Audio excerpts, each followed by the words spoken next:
ಆತ್ಮೀಯ H16 news ಅರ್ಥಾತ್ ಹೇ ಸೀತಾರಾಮಗೆ ಸ್ವಾಗತ.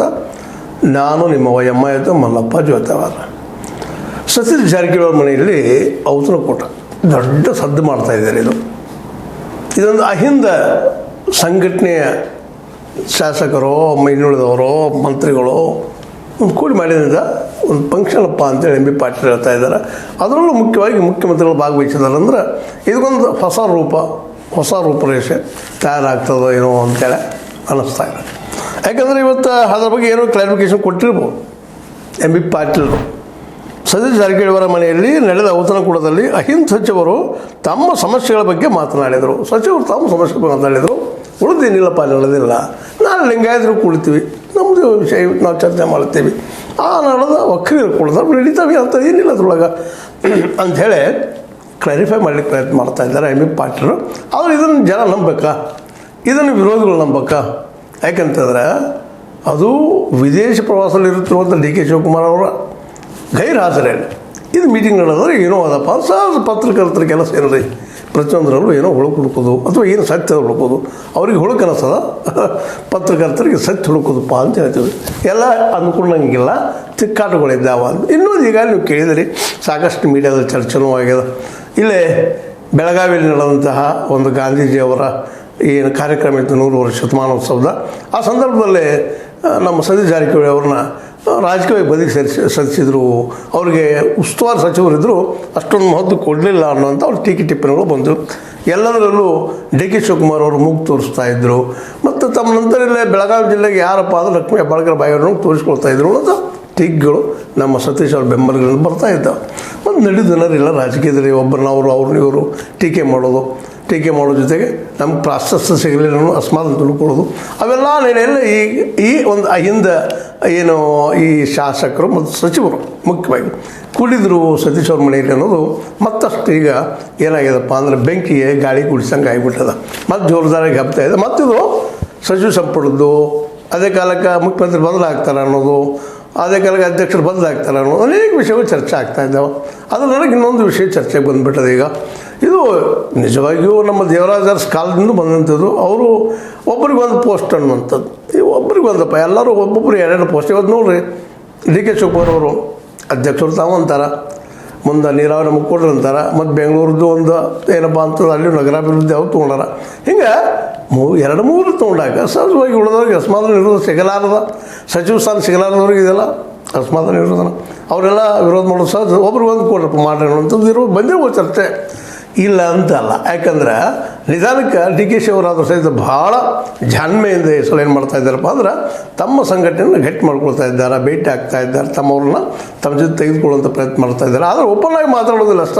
ತಪ್ಪೇನೋ ಒಂದು ಟೈಮ್ಸ್ ಪತ್ರಿಕೆಗೆ ಅಥವಾ ಟೈಮ್ಸ್ ನ್ಯೂಸಿಗೆ ಕೊಟ್ಟಂಥ ನ್ಯೂಸ್ ದೊಡ್ಡದಾಗಿತ್ತು. ನಮ್ಮಲ್ಲಿ ಒಂದು ಒಪ್ಪಂದ ಆಗಿತ್ತು ಅವ್ರಂಗೆ ಹೇಳಿಕೊಟ್ಟಿದ್ದು ಮತ್ತಷ್ಟು ಚರ್ಚೆ ಆಗಿ ಮತ್ತು ಅವರವರ ಮಾತಾಡಿಕೊಂಡು ಮುಖ್ಯಮಂತ್ರಿ ಉಪಮುಖ್ಯಮಂತ್ರಿ ಆಗೋರು ಅದರ ಮುಂದೆ ನಮ್ಮದಿನ ಕೆಲಸ ಅಂತೇಳಿ ನಮ್ಮ ಗೃಹ ಮಂತ್ರಿ ಪರಮೇಶ್ವರ್ ಅವರು ವಿರೋಧ ಮಾಡಿದರು ಅನ್ನೋದು ನೀವು ನೋಡಿದ್ರಿ. ಪರಮೇಶ್ವರ ಅಯ್ಯನವರು ಅಂದ್ರೆ ಒಟ್ಟಾರೆಯಾಗಿ ಕಾಂಗ್ರೆಸ್ನಲ್ಲೇ ಅಂದ್ಕೊಂಡಂಗೆಲ್ಲ ಸರಳಿಲ್ಲ.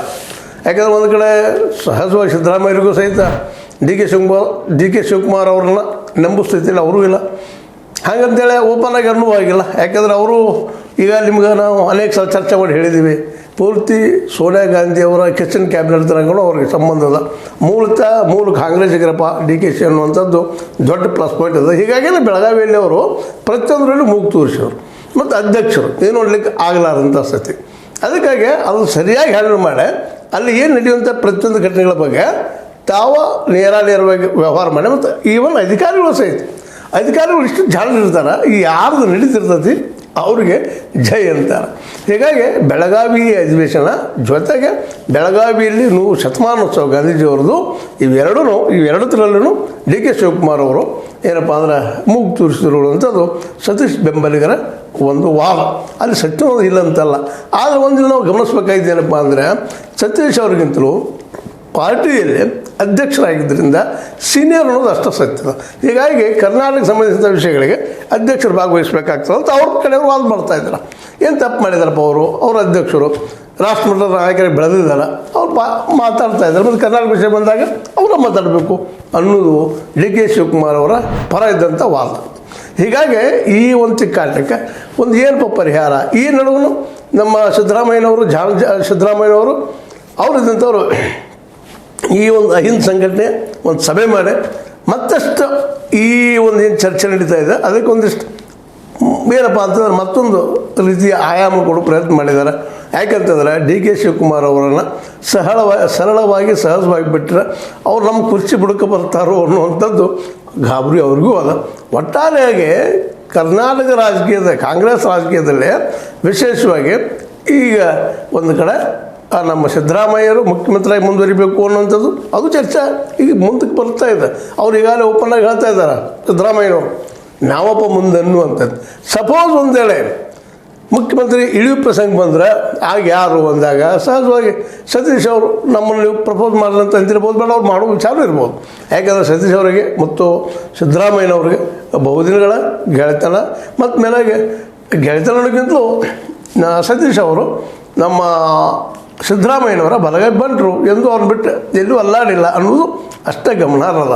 ಮತ್ತು ಅದು ಅದೇ ಕಾಲಕ್ಕೆ ಸತೀಶ್ ಅವರಿಗೆ ಅವ್ರ ಸಹಿತ ಹಿಂದುಳಿದ ಮತ್ತು ದಲಿತ ರಾಜಕಾರಣದಿದ್ರೆ ಹೇಳಿದ್ರೆ ಮಾತ್ರ ಯಶಸ್ವಿ ಆಗ್ತಾನೆ ಅಂತ ಪಕ್ಕ ವಿಚಾರ ಅದ. ಯಾಕಂದ್ರೆ ಲಿಂಗಾಯತ ಆಯಿತು, ಒಕ್ಕಲಿಗರಾಯಿತು ಅಷ್ಟು ಪ್ರಮಾಣದಲ್ಲಿ ತಮಗೆ ಸಪೋರ್ಟ್ ಮಾಡುವುದಿಲ್ಲ ಅನ್ನುವಂಥ ಭಯನೂ ಅಥವಾ ಆತಂಕನೂ ಅವ್ರ ತಲೆಯಲ್ಲದ ಮತ್ತು ಸಹಜವೂ ಅದು. ಹೀಗಾಗಿ ಹಿಂದೂ ಸಂಘಟನೆಯ ಸಚಿವರನ್ನು ಅವ್ರ ಜೊತೆ ಮಾತಾಡುವಂಥದ್ದು, ಚರ್ಚೆ ಮಾಡುವಂಥ ಕೆಲಸ ಮಾಡಿ ಒಕ್ಕಲಿಗ ಮತ್ತು ಲಿಂಗಾಯತ ಏನು ಲಾಬಿ ಅದ ಅದಕ್ಕೊಂದು ಏನಪ್ಪ ಚೆಕ್ಮೇಟ್ ಹಾಕೋ ಸಲುವಾಗಿ ಈ ಒಂದು ಮೀಟಿಂಗ್ ಆಗಿದೆ ಅಂತೇಳಿ ಭಾಳಷ್ಟು ಜನರು ನಂಬೋಣ. ಹೀಗಾಗಿ ಅದೇ ಕಾಲಕ್ಕೆ ರಾಜಣ್ಣ ಅವರು ಸಹಿತ ಕ್ಲಿಯರ್ ಮಾಡ್ತಾ ಇದ್ದಾರೆ, ಇಲ್ಲಿ ಬಂತ ಮಹತ್ವದ್ದಲ್ಲ ಅಂತೇಳಿ. ಬಟ್ ಮಹತ್ವದ್ದದ. ಯಾಕಂದರೆ ಡಿ ಕೆ ಶಿ ಅವರಿಗೆ ಚೆಕ್ಮೇಟ್ ಇಟ್ಟೆ ಬದುಕಿ ಸರಿಸಬೇಕಾಗಿತ್ತು ಅಂದ್ರೆ ಈ ಮೀಟಿಂಗ್ ಇಂಥ ಮೀಟಿಂಗ್ಗಳು ಮೇಲೆ ಆಗ್ತಾನೆ ಇರಬೇಕು ಅನ್ನುವಂಥದ್ದು ಈ ಅಹಿಂದ ಸಂಘಟನೆಯ ಅಥವಾ ಸಿದ್ದರಾಮಯ್ಯನವರ ಜೊತೆಗಾರರ ಒಂದು ಮಾತು. ಯಾಕಂದ್ರೆ ಮುಂದಿನ ಇನ್ನೂ 2-2.5 ವರ್ಷ ಏನದ 3 ವರ್ಷ ಆದ್ರೆ ಇವರ ಮುಂದುವರಿಲಿ. ಯಾಕಂತಂದ್ರೆ ಅವ್ರು ಮುಂದುವರೆದ್ರೆ ಅಹಿಂದ ಸಂಘಟನೆಗೆ ಒಂದು ಬಲ ಇರ್ತದೆ, ನಾವು ಇನ್ನೂ ಶಕ್ತಿ ಮಾಡ್ಕೊಳ್ಳೋಕ್ಕೆ ಸಾಧ್ಯ ಆಗ್ತದೆ ಅನ್ನುವಂಥದ್ದು ಅಭಿಪ್ರಾಯ ಸತೀಶ್ ಮತ್ತು ಇನ್ನುಳಿದವರ ತಲೆಯಲ್ಲದ ಅನ್ನೋದು ಅಷ್ಟ ಸತ್ಯದ. ಯಾಕಂತಂದ್ರೆ ಸಹಜವಾಗಿ ಹೊರಗಿನ ಕರ್ನಾಟಕದ ಇತಿಹಾಸ ನೋಡಿದಾಗ ಒಕ್ಕಲಿಗ ಮತ್ತು ಲಿಂಗಾಯತ ಸಮುದಾಯದವರು ಡಾಮಿನೆಂಟಾಗಿ ಅಧಿಕಾರವನ್ನು ಉಪಯೋಗಿಸ್ತಾ ಬಂದವರದಾರ. ಅವರನ್ನು ಬದುಕಿ ಸರಿಸಬೇಕಾಗಿತ್ತಂದ್ರೆ ಅಹಿಂದ ಮತ್ತು ಹಿಂದುಳಿದ ಜೊತೆಗೆ SC ST ಮತ್ತು ಮೈನಾರಿಟಿ ತಮ್ಮ ಕಡೆ ಉಳಿಸ್ಕೊಂಡು ಹೋಗುವಂಥ ಒಂದು ವಿಚಾರ ಕಾಂಗ್ರೆಸ್ನದ್ದು ಅಥವಾ ಸಿದ್ದರಾಮಯ್ಯನವರು. ಕಾಂಗ್ರೆಸ್ನಲ್ಲೇ ಮತ್ತೊಂದು ಕಾಂಗ್ರೆಸ್ ಇಂಥ ಒಂದು ಚರ್ಚೆ ನಡೆದಿರುವಾಗ ಇದು ದೊಡ್ಡ ಸದ್ದು ಮಾಡಲಿಕ್ಕತ್ತದ. ಅದಕ್ಕಾಗಿ ಈ ಸದ್ದ ಏನಪ್ಪ ಅಂತಂದ್ರೆ ಡಿ ಕೆ ಶಿ ಅವರನ್ನು ರಾಜಕೀಯವಾಗಿ ಬದುಕಿ ಸರಿಸೋದಾಗ್ಯದನ್ನು ಅಷ್ಟು ಸತ್ಯದ. ಈ ಸತೀಶ್ ಅವರು ಈಗ ತಾವು ಸ್ವತಃ ಹೇಳ್ಕೊಂಡಿದ್ದಾರೆ 2028 ನಂತರ ನಾವು ಏನಿದ್ರು ಮುಖ್ಯಮಂತ್ರಿಗಳು ಅನ್ನುವಂಥದ್ದು. ಈ ನಡುವೆ ಅಧ್ಯಕ್ಷ ಸ್ಥಾನ ಬದಲಾಗ್ತಾನಂತ ಸುದ್ದಿಗಳಿದ್ದು ಎದ್ದಾಗ ಆ ಸಮಯದಲ್ಲಿ ಅಧ್ಯಕ್ಷ ಸ್ಥಾನ ಸಿಕ್ಕರು ಅಡ್ಡಿಯಿಲ್ಲ ಅನ್ನೋಂಗೇನೋ ಮಾತುಗಳಿದ್ದು. ಇವೆಲ್ಲ ನೆಲೆಯಲ್ಲೇ ಇದು ಅಧಿಕಾರಕ್ಕಾಗಿ ಈ ಎರಡೂ ಬಣಗಳೊಳಗೆ ಸಿದ್ದರಾಮಯ್ಯ ಮತ್ತು ಡಿ ಕೆ ಶಿ ಬಣದೊಳಗೆ ಒಂದು ಏನಪ್ಪ ಅಂದ್ರೆ ಸಹಜ ತಿಕ್ಕಾಟ ಬರುವಂಥದ್ದು ಈಗಿನ ಮಟ್ಟಿಗೆ ಮಾತ್ರ. MB ಪಾಟೀಲ್ ಆಗಿರ್ಬೋದು, ರಾಜಣ್ಣ ಆಗಿರ್ಬೋದು, ಜಾರಕಿಹೊಳಿ ಅವರಾಗಿರ್ಬೋದು, ಇನ್ನುಳಿದವರು ಸಹಿತ ಸಿದ್ದರಾಮಯ್ಯರ ಜೊತೆಗೆ ಗುರುತಿಸಿಕೊಳ್ಳುವಲ್ಲ. ಅದರಲ್ಲೂ HK ಪಾಟೀಲು ಸಹ ಸಿದ್ದರಾಮಯ್ಯರ ಜೊತೆ ಗುರುತಿಸಿಕೊಳ್ಳುವಲ್ಲ ಪ್ರಮುಖವಾಗಿ ಕಾಣಿಸ್ಕೊಳ್ಳೋದ್ರಿಂದಾಗಿ ಈಗ ಸಿದ್ದರಾಮಯ್ಯರ ಮಾತು ನಡೀಬೋದು. ಬಟ್ ಆದರೂ ಡಿ ಕೆ ಶಿ ಅವರನ್ನು ಹದ್ದುಬಸ್ತು ನೀಡಬೇಕಾಗಿತ್ತಪ್ಪ ಅಂದ್ರೆ ಇಂಥ ಮೀಟಿಂಗ್ ಆಗ್ತಾನೆ ಇರಬೇಕು. ಆಗ್ತಾ ಇದ್ದರೆ ಮಾತ್ರ ಎಲ್ಲ ಸಾಧ್ಯ ಅನ್ನುವಂಥದ್ದು. ಜೊತೆಗೆ ಡಿ ಕೆ ಶಿ ಎದುರು ಯಾರಪ್ಪ ಅಂದ್ರೆ ಸತೀಶ್ ಅವರನ್ನ ಒಂದು ಚೆಕ್ಮೇಟ್ ಇಡ್ತಾ ಹೋಗುವಂಥ ಒಂದು ಪ್ಲ್ಯಾನ್ ಇದರಿಂದದ. ಇದರರ್ಥ ಸತೀಶ್ ಅವರನ್ನು ಬೆಳೆಸೋದು ಅಥವಾ ಬೆಳೆದು ಇದು ಸಹಿತ ಈ ಮೀಟಿಂಗ್ ಹಿನ್ನೆಲೆಯಲ್ಲಿ ಇರ್ಬೋದು, ಇಲ್ಲಂತಲ್ಲ ಸಹಜದ. ರಾಜಕೀಯವಾಗಿ ಅವರು ಇವರು ಡಾಮಿನೆಂಟ್ ಆಗಬೇಕು ಆಸೆ ಅದ. ಆ ಆಸೆಗೆ ದೊಡ್ಡ ಅಡ್ಡಿ ಯಾರಂದ್ರೆ ಬಂಡೆಗಳು ಡಿ ಕೆ ಶಿ. ಆ ಬಂಡೆಗಳನ್ನು ಬದುಕಿ ಸರಿಸುವಂಥ ಒಂದು ಕೆಲಸ ಏನೋ ಮಾಡ್ತಾ ಇದ್ದಾರೆ.